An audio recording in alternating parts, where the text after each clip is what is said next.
Jackson Hole Symposium is kicking off. It's virtual, though, of course, today. Global markets will be watching for any indications on the Fed's timeline for tapering asset purchases when Chair Jerome Powell is set to speak later on today.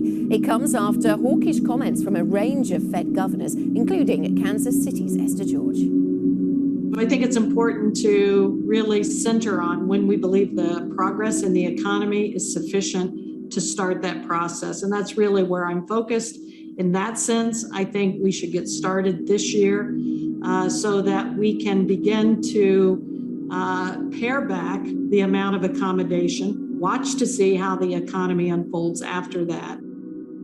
We will have to see what impact this flare-up in the virus might bring. So you could imagine that it might slow down some of the returns to the labor market, but I don't expect at this point that it will derail the economy as we saw last year when we first had to deal with the virus.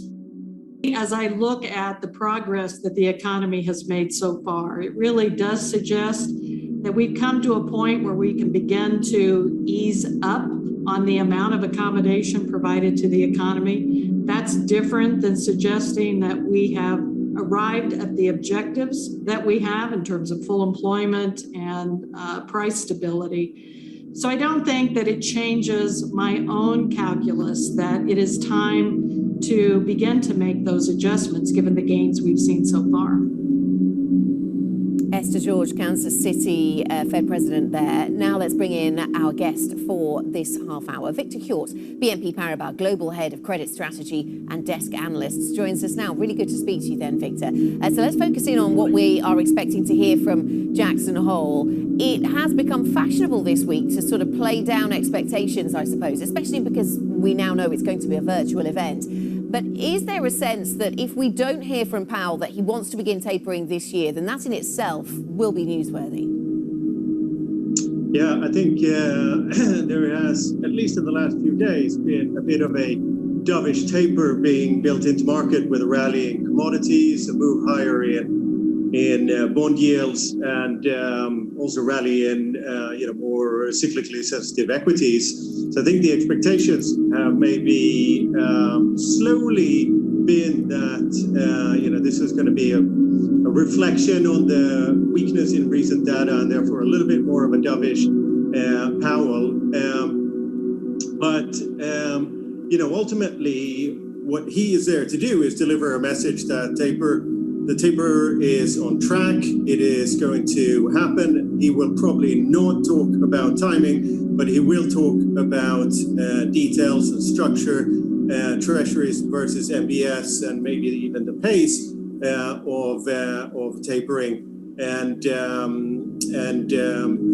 really deliver a message that everything is on track. If he does do that, if he does give a message that tapering, is coming, but not give any kind of time horizon, will that in itself be seen as fairly dovish? Because given all of the comments we've had from non-voting Fed members, admittedly, but all of those comments have suggested that there are a lot of Fed voices who do feel quite comfortable saying the timing should be the fall, the timing should be October, it should be this year. Yeah, you're right, and some of those non-voters are going to be voters next year. So we're clearly moving towards a bigger influence of those voices, and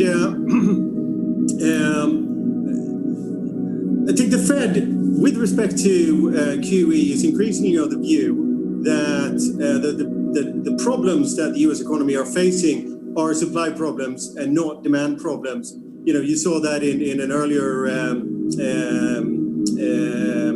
piece of news on your show, and they're just concluding that QE is not a good support mechanism for an economy that is suffering supply shocks rather than demand shocks. And that's why I think increasingly everyone, the consensus within the FOMC is that it's okay to start moving away from, to start tapering sometime towards the end of this year. And you're right, if there is no mention of timing at all, especially if he inserts comments about Delta and the recent weakness in the market, in the economy, that may be seen as dovish, but probably only temporarily so.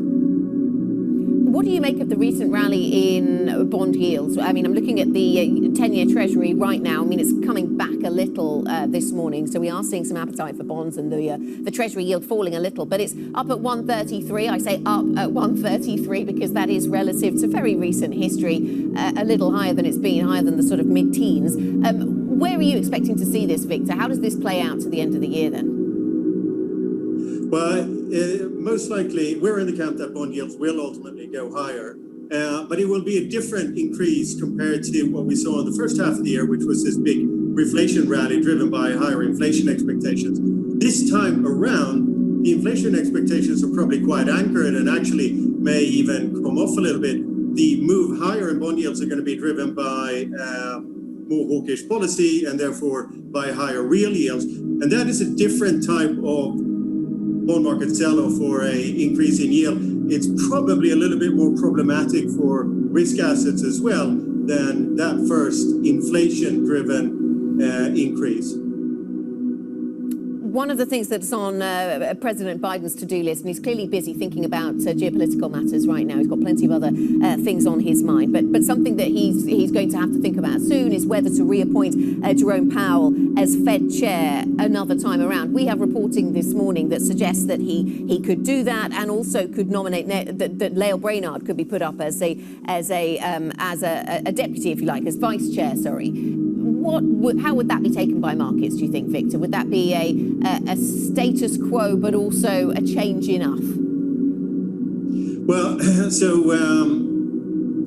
both Powell and Brainard, I guess, represent the more dovish end of the core of the FOMC.